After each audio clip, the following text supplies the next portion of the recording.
నమస్తే, welcome to big banner. Modi కుడి భుజం సీఎం కుర్చీ దిగింది. పని రాక్షసి పదవికి బై బై చెప్పేసింది. ముఖ్యమంత్రి పీఠం నుంచి హఠాత్తుగా వైదొలిగింది. ఇంతకీ ఆనందీబెన్ పటేల్ అస్త్ర సన్యాసానికి కారణమేంటి?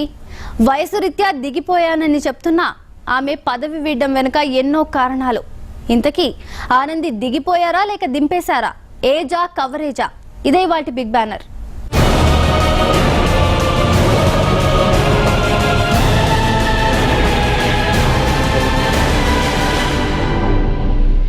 రెండున్నరేళ్ల క్రితం ప్రధాని పదవి చేపట్టిన నరేంద్ర మోదీ తనకు అత్యంత నమ్మకమైన ఆనందీబెన్ పటేల్ కు గుజరాత్ పగ్గాలు అప్పగించారు. ఆ రాష్ట్ర తొలి మహిళా సీఎంగా గుజరాత్ ఉక్కు మహిళ పదవి చేపట్టారు. ఈ రెండున్నరేళ్లలో ఎలాంటి అవినీతి ఆరోపణలు లేకుండా పాలన సాగించారు. మరి ఇప్పుడు ఎందుకని ఆమె పదవి త్యాగం చేయాల్సి వచ్చింది? ఆమె పదవి వీడటానికి కారణాలేంటి?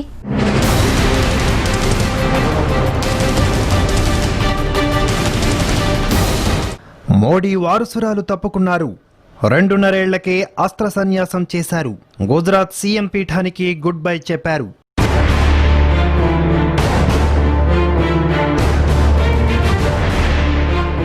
రెండున్నరేళ్లకే గుజరాత్ ముఖ్యమంత్రి ఆనందీబెన్ పటేల్ అస్త్ర సన్యాసం చేశారు.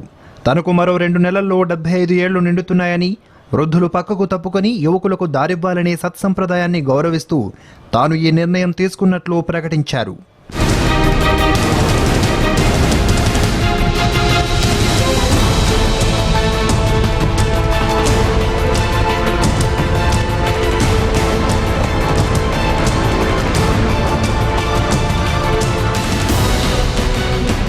నిజానికి 2 నెలల క్రితమే తాను రాజీనామా చేయాలని నిర్ణయించుకున్నానని, ఇదే విషయం పార్టీ అధినాయకత్వానికి తెలియపరిచానని, త్వరలో జరగబోయే వైబ్రెంట్ గుజరాత్ సదస్సుకు కొత్త నాయకుడిని ఎంపిక చేయడానికి అధిష్టానానికి సమయం ఉంటుందని కూడా చెప్పానన్నారు आनंदीबेन पटेल. भारतीय जनता पार्टी में एक कार्यकर्ता के रूप में काम करते हुए मुझे अनेक जिम्मेदारियों को संभालने का अवसर मिला है.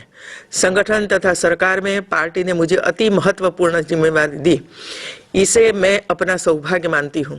महिला मोर्चे की जिम्मेदारी से लेकर मुख्यमंत्री पद तक पार्टी के नेतृत्व ने मुझ पर जो विश्वास किया है, इसके लिए मैं बहुत आभारी हूँ. कुशल संगठक, दीर्घदृष्टा और कर्मठ सम्मानीय श्री नरेंद्र भाई मोदी के नेतृत्व में पहले संगठन और बाद में सरकार में काम करने का मुझे जो अवसर मिला, इसकी वजह से मेरी क्षमता में अच्छी तरह से वृद्धि होती रही है. पिछले 18 वर्षों से गुजरात सरकार के अति महत्वपूर्ण विभाग में काम करते करते अनेक रचनात्मक सुधार करते हुए नई जन कल्याण योजनाओं का सरलीकरण और उनका अमलीकरण करके पारदर्शिता लाने में प्रामाणिकता के साथ परिणाम लक्ष्य कार्य करने के लिए मैं सतत प्रयत्नशील रही हूँ.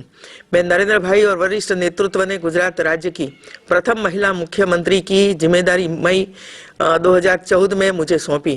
इसको मैं गुजरात की समग्र महिलाओं का गौरव मानती हूँ. श्री नरेंद्र भाई गुजरात के मुख्यमंत्री के रूप में 12 साल से अधिक समय कार्यरत रहे और उनकी जगह मेरा चयन हुआ, जो आकाश में तारे गिनने जैसा कठिन कार्य था.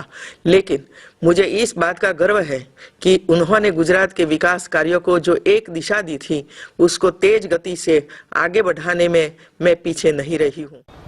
ఆనందీబెన్ పటేల్ ఇలా రాజీనామా లేఖ పంపడమే తరువాయి బీజేపీ అధిష్టానం ఆమె ప్రతిపాదనను స్వాగతించింది. ఆమె బీజేపీ కోసం ఎంతో కష్టపడ్డారని, పార్టీ ఎప్పటికీ ఆమె పట్ల కృతజ్ఞతతో ఉంటుందన్నారు బీజేపీ జాతీయ అధ్యక్షుడు అమిత్ షా. उन्होंने मुझे पत्र भेजा है जिसमें उन्होंने एक इच्छा व्यक्त की है और एक अच्छी परंपरा भी बनाई है. उन्होंने कहा है कि नवंबर में उनके 75 साल समाप्त हो रहे हैं और क्योंकि जो नया व्यक्ति पार्टी लाना चाहती है उसको एक समय मिलना चाहिए, तो इसलिए उन्होंने स्वयं अपने पद से मुक्त करने के लिए पार्टी को रिक्वेस्ट की है. पत्र मुझे लिखा है, मैं पार्लियामेंट्री बोर्ड के सामने रखूंगा और पार्लियामेंट्री बोर्ड उस पर निर्णय करेगा. నరేంద్ర మోడీ ప్రధాని పదవిని అలంకరించడానికి ముందు తన తర్వాత గుజరాత్ ముఖ్యమంత్రిగా ఎవరు ఉండాలన్న ప్రశ్న ఉదయించింది. అప్పుడు ఆయనే ఆనందీబెన్ను ఏరికోరి 2014లో ఆ పీఠం కోసం కూర్చోబెట్టారు. 2014 మే 22న తొలి గుజరాత్ మహిళా ముఖ్యమంత్రిగా ప్రమాణ స్వీకారం చేశారు ఆనందీబెన్ పటేల్. గుజరాత్ ఉక్కు మహిళగా ముందు నుంచి ఆమె పేరు తెచ్చుకున్నారు. స్వయంగా నరేంద్ర మోడీ ఆమె తెలివితేటలు సామర్థ్యాన్ని మెచ్చి ఆమెపై అపార నమ్మకంతో ముఖ్యమంత్రి పీఠాన్ని అప్పగించారు.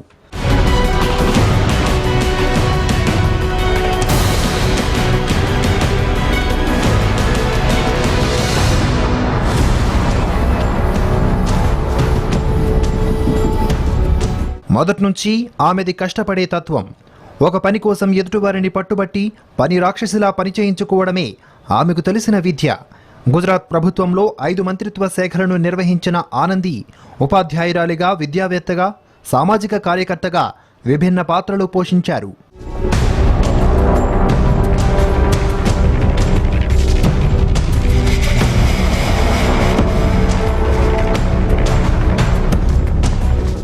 తాను మోడీ కేబినెట్లో మంత్రిగా పనిచేస్తున్న రోజుల్లో సహచర మంత్రులందరితోనూ సుహృద్భావ సంబంధాలను ఏర్పరచుకున్నారు. అనతి కాలంలోనే గుజరాత్లో నరేంద్ర మోడీ తర్వాత 2వ స్థానాన్ని ఆక్రమించారు. దృఢ నిశ్చయంతో కూడిన వైఖరే ఆమెను ముఖ్యమంత్రి స్థాయికి తీసుకొచ్చింది.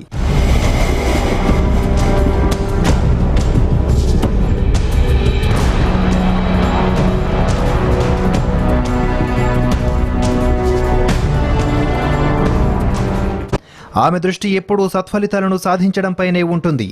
వ్యక్తులకు అనుకూలంగా వ్యవహరించేందుకు ఆమె ఎప్పుడూ ప్రయత్నించారు. సీఎం పదవిని అలంకరించే ముందు రెవెన్యూ, పట్టణాభివృద్ధి మంత్రిత్వ శాఖలను కూడా ఆమె సమర్థవంతంగా నిర్వహించారు. మోడీ మాదిరిగానే ఆమె కూడా పాలనాదక్షురాలు, క్రమశిక్షణ కలిగిన నేత. అందుకే మోడీ దేశవ్యాప్తంగా ప్రచారానికి వెళ్లిన సమయంలోనూ రాష్ట్రంలో పాలన కోసం పని రాక్షసి అని పేరున్న ఆనందిని ఎంపిక చేశారు. పార్టీలో చాలా మందికి ఆమె అందుబాటులో ఉండకపోవడంతో ఆమెను అభిమానించేవారు తక్కువే. మోడీకి సన్నిహితుడైన అమిత్ షాతో కూడా ఆమె అంటీముట్టనట్లే వ్యవహరిస్తారు. ఆమెకు గల పరిపాలనా దక్షతను చూసే మోడీ తన వారసురాలిగా ఆమెను ఎంపిక చేశారు.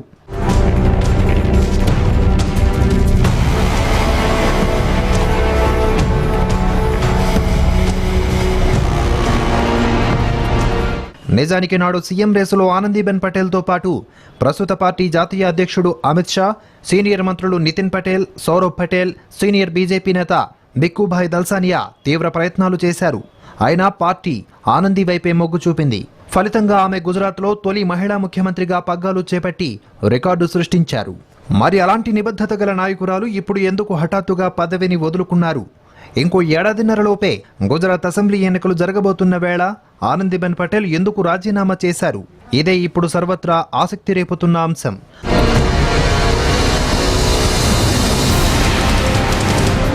రాజకీయాల్లో హత్యలకి, ఆత్మహత్యలకి పెద్దగా తేడాలుండవు. ఈ రాజీనామాలు, తొలగింపులు కూడా అంతే. ఎవరు ఎలా చూస్తే అలా కనిపిస్తుంది వ్యవహారం. ఇప్పుడు ఆనందీ రాజీనామా వెనుక కూడా పెద్ద కథే నడిచింది. ఆమె చెబుతున్నట్లు రాజీనామాకు వయసు కారణం కాదనేది స్పష్టమవుతోంది. రాజీనామాకు కొన్ని గంటల ముందు కొన్ని పథకాలు ప్రకటన చేసిన ఆమె రాజీనామా అనూహ్యంగా ఎందుకు చేస్తారని పలువురు చెవులు కొరుక్కుంటున్నారు. బీజేపీ అధిష్టానం ఆదేశం మేరకే ఆమె ఈ నిర్ణయం తీసుకున్నారనేది రాజకీయ విశ్లేషకుల అంచనా. గత కొద్ది కాలంగా ఆనందీబెన్ పటేల్పై కమలనాథులు ఆగ్రహంగా ఉన్నారని, దాని పర్యవసానంగా ఆమె రాజీనామా చేశారని సమాచారం. పటేల్ రిజర్వేషన్ ఉద్యమం విషయంలో ఆనందీ నిర్లక్ష్యంగా వ్యవహరించారన్న ఆరోపణలు, గుజరాత్లో దళితుల వివాదం, ఇవన్నీ ఆనందీబెన్ పటేల్ పట్ల బీజేపీ అధిష్టానం ఆగ్రహం వ్యక్తం చేయడానికి కారణమన్నది రాజకీయ విశ్లేషకుల వాదన.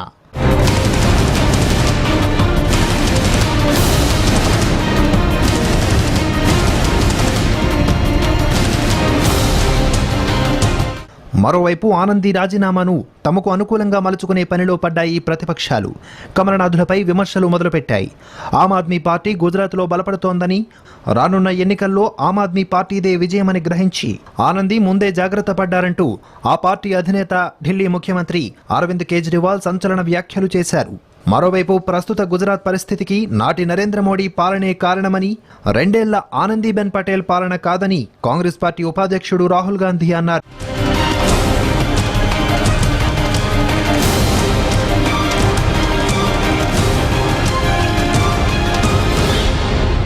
ప్రతిపక్షాల మాట ఎలా ఉన్నా, ఎవరేమనుకున్నా ఆనందీబెన్ పటేల్ రాజీనామా వ్యవహారం వెనుక మిస్టరీ దాగుందనేది మాత్రం స్పష్టమవుతోంది.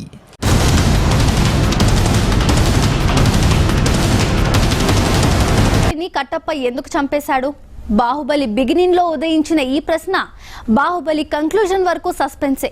కానీ ఆనందీబెన్ పటేల్ ఎందుకు రాజీనామా చేశారంటే మాత్రం ఎలాంటి సస్పెన్స్ అవసరం లేదు. ఇక్కడ సమాధానం సుస్పష్టం.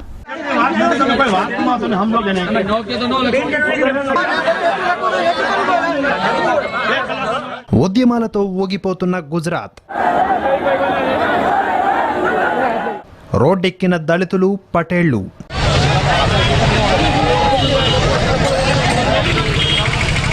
ఇటీవలి సంస్థాగత ఎన్నికల్లో బీజేపీకి పరాభవం. ఉనా ఘటనతో ఆనందీబెన్ నిష్క్రమణ. బీజేపీ పాలిత రాష్ట్రాల్లో గుజరాత్ కమలనాథులకు పెట్టని కోట. ఇప్పుడు అదే రాష్ట్రంలో వారికి ఎన్నికల భయం పట్టుకుంది. వచ్చే ఏడాది జరగనున్న అసెంబ్లీ ఎన్నికల్లో ఆ పార్టీ విజయావకాశాలు అంతకంతకు మసకబారుతున్నాయి. స్థానిక ఎన్నికల్లో వైఫల్యం, దళితులపై దౌర్జన్యాలు, పటేళ్ల ఉద్యమాలపై గుజరాత్లో వెల్లువెత్తిన నిరసనాగ్రహాలు బీజేపీ వెన్నులో వణుకు పుట్టిస్తున్నాయి.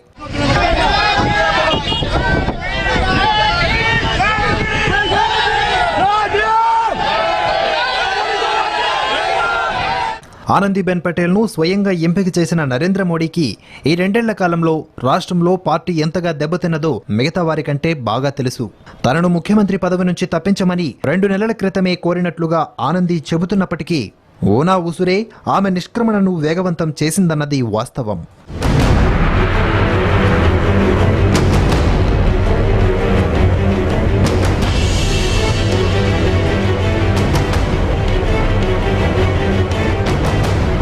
దీనిని బట్టి తన రాజీనామాకు ఆనందీబెన్ పటేల్ చెబుతున్నట్టుగా వయోపరిమితి కారణం కాదన్నది స్పష్టమవుతోంది.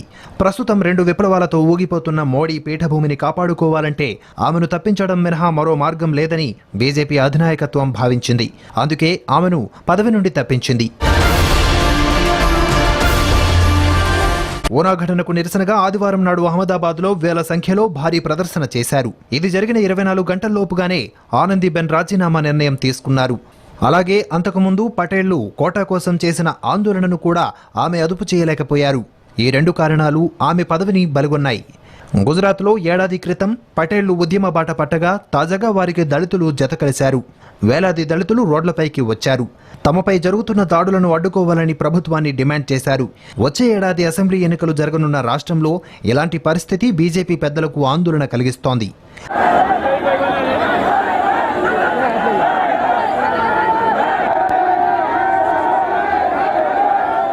గుజరాత్లోని ఉనా పట్టణంలో 4 దళిత యువకుల్ని చితకబాదిన ఘటన రాష్ట్రాన్ని రావణకాష్టంగా మార్చింది. ఈ సంఘటన దళిత జాతిలో ఆగ్రహాన్ని రగిలించింది.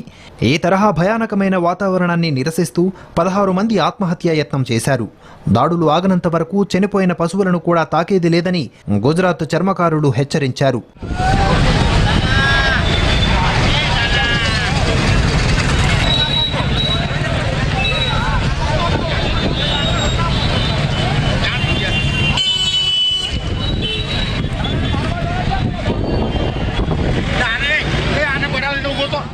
ఓనా దాడికి వ్యతిరేకంగా ఈ నెల 5న దాడి జరిగిన ఓనా పట్టణానికి అహ్మదాబాద్ నుంచి పాదయాత్ర నిర్వహించేందుకు దళితులు సిద్ధమవుతున్నారు.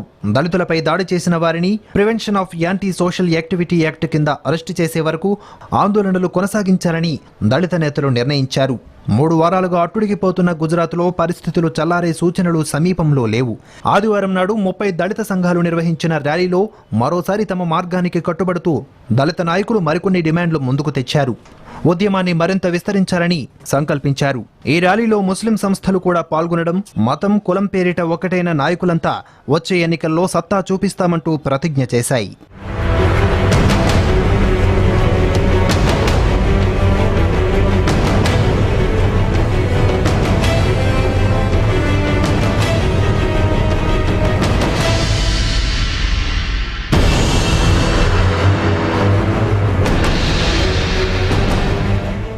గత వారం బీజేపీ దళిత ఎంపీ కిరీట్ సోలంకి, ఎమ్మెల్యే రజనీకాంత్ పటేల్ నివాసాలను దళితులు ముట్టడించారు.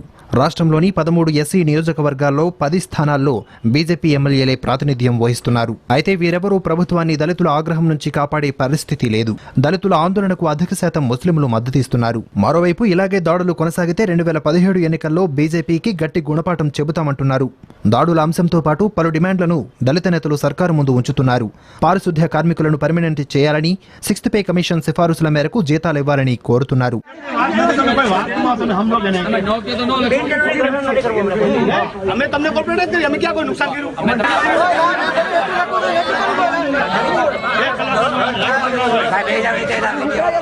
ఇక నిన్న మొన్నటి వరకు రాష్ట్రంలో బీజేపీకి వెన్నెముకగా ఉన్న పటేళ్లు ఇవాళ వీధుల్లో పోరాటం చేయడం ఆ పార్టీకి మింగుడు పడడం లేదు.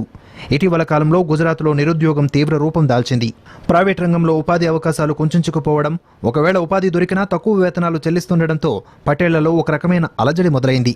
ప్రభుత్వ రంగంలో కొలువులపై వారి దృష్టి పడింది. సామాజికంగా, ఆర్థికంగా ఉన్నత వర్గాలకు చెందిన పటేళ్లు ప్రభుత్వ ఉద్యోగాల్లో తమకు కోటా కావాలని ఉద్యమించారు. ఓబీసీ హోదా కోసం అత్యంత హింసాయుతంగా సాగించిన తమ ఆందోళనను మళ్లీ ప్రారంభించాలని పాటీదార్ అనామత ఆందోళన సమితి ఇటీవలే తీర్మానించింది. దీనిని ఎలా పరిష్కరించాలో తెలియక బీజేపీ తలపట్టుకుంది.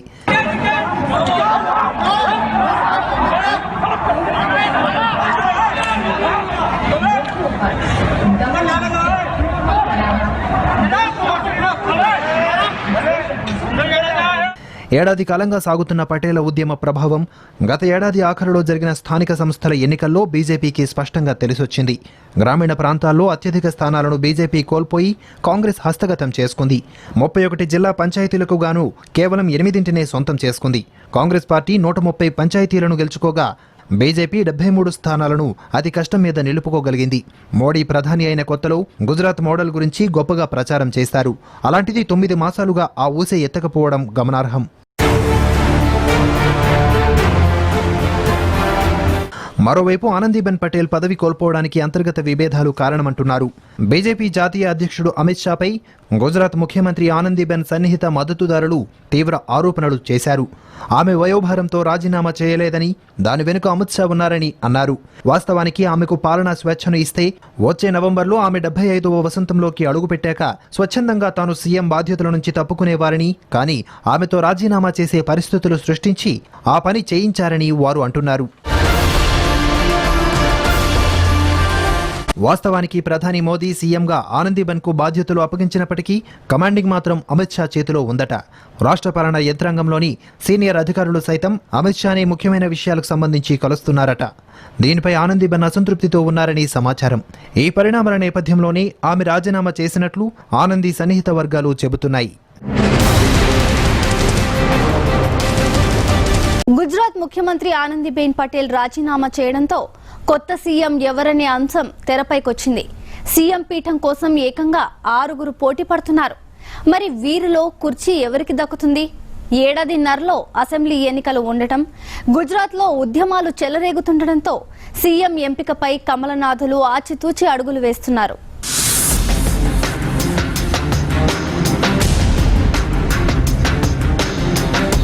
గుజరాత్ సీఎం ఆనందీబెన్ పటేల్ రాజీనామా చేయడం, దాన్ని బీజేపీ పెద్దలు ఆమోదించడంతో ఆ రాష్ట్రానికి కొత్త సీఎం అవసరమయ్యారు. దీంతో కొత్త సీఎం ఎవరన్న చర్చ జరుగుతోంది.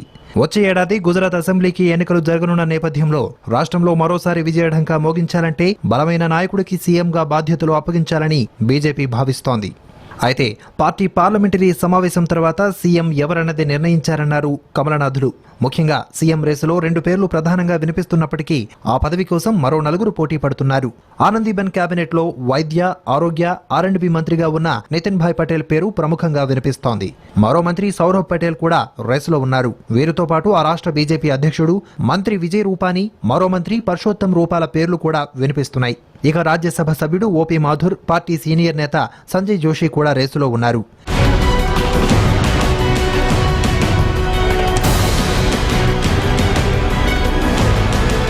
వీరందరిలోనూ నితిల్కు పటేల్ వర్గంలో మంచి పట్టుంది.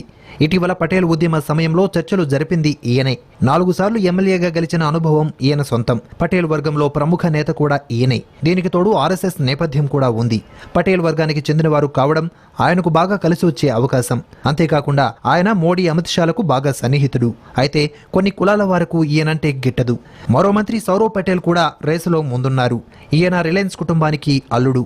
ముఖేష్, అనిల్ అంబానీలకు బావ. ధీరుభాయ్ అంబానీ అన్న రత్నిక్ భాయ్ అంబానీకి సౌరభ్ పెద్ద అల్లుడు.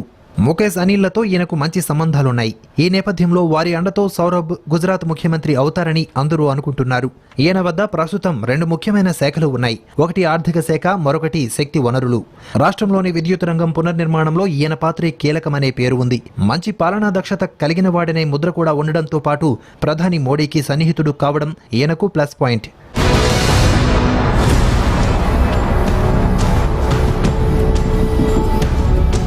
ఇక రవాణా, నీటి సరఫరా మంత్రిగా పనిచేస్తున్న గుజరాత్ బీజేపీ అధ్యక్షుడు విజయ్ రూపానీ పేరు బలంగా వినిపిస్తోంది. 2017లో గుజరాత్ శాసనసభ ఎన్నికల నేపథ్యంలో పార్టీ కేడర్పై పట్టు కలిగిన రూపానికే పగ్గాలు అప్పజెప్పాలని బీజేపీ భావిస్తున్నట్లు సమాచారం. కేవలం కేడర్పై పట్టు ఉండడమే కాకుండా ఆర్ఎస్ఎస్ కు విజయ్ రూపానీ అంటే అమితమైన ఇష్టం. పటేళ్లు డామినేట్ చేసే సౌరాష్ట్ర రీజియన్లోని రాజ్కోట్ నుంచి ఆయన ఎమ్మెల్యేగా గెలుపొందారు. మరోవైపు రూపానీ అమిత్ షా తర్వాత మోడీకి అత్యంత సన్నిహితుడు. గుజరాత్లో ఈబీసీలకు 10% కోటాను ఇస్తున్నట్లు ముఖ్యమంత్రి కాకుండా రూపానీ ప్రకటించడమే గుజరాత్లో ఆయన స్థాయిని తెలియజేస్తోంది. విజయ్ రూపానీకి మంచి రాజకీయ వ్యూహకర్త అనే పేరుతో పాటు మంది మార్బలాన్ని నడిపించగల సత్తా ఉన్న వ్యక్తి అనే పేరు ఉంది. దీంతో రూపానీకి కూడా గుజరాత్ పగ్గాలు దక్కే అవకాశం కనిపిస్తోంది. అయితే ప్రస్తుతం పలు శాఖలు నిర్వహిస్తున్న మంత్రులందరికన్నా తక్కువ అనుభవం ఉన్న వ్యక్తి కావడం ఈయనకు మైనస్.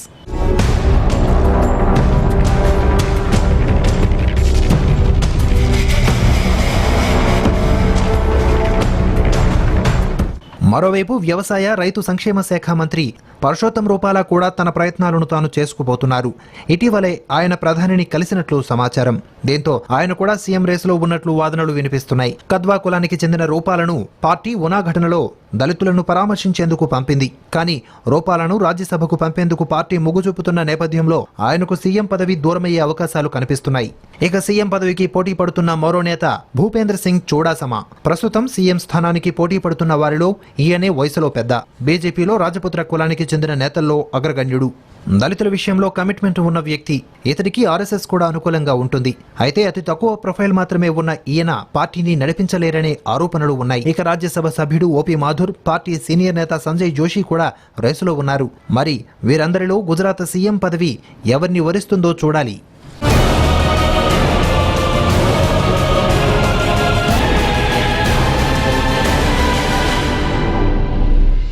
ప్రస్తుతం గుజరాత్లో ఉద్యమాలు అదుపు చేసే సీఎం కావాలి. రానున్న అసెంబ్లీ ఎన్నికల్లో పార్టీకి మళ్లీ విజయాన్ని అందించే నాయకుడు కావాలి. అలాంటి నాయకుడి కోసం బీజేపీ తీవ్ర కసరత్తు చేస్తోంది. అయితే ఈ పరిస్థితుల్లో ఎవరు గుజరాత్ పగ్గాలు చేపట్టినా అది కత్తి మీద సామే. ఇది వాటి బిగ్ బ్యానర్. రేపు మరో అంశంతో మళ్ళీ కలుద్దాం. చూస్తూనే ఉండండి భారత్ టుడే, భారతీయుల హృదయ స్పందన.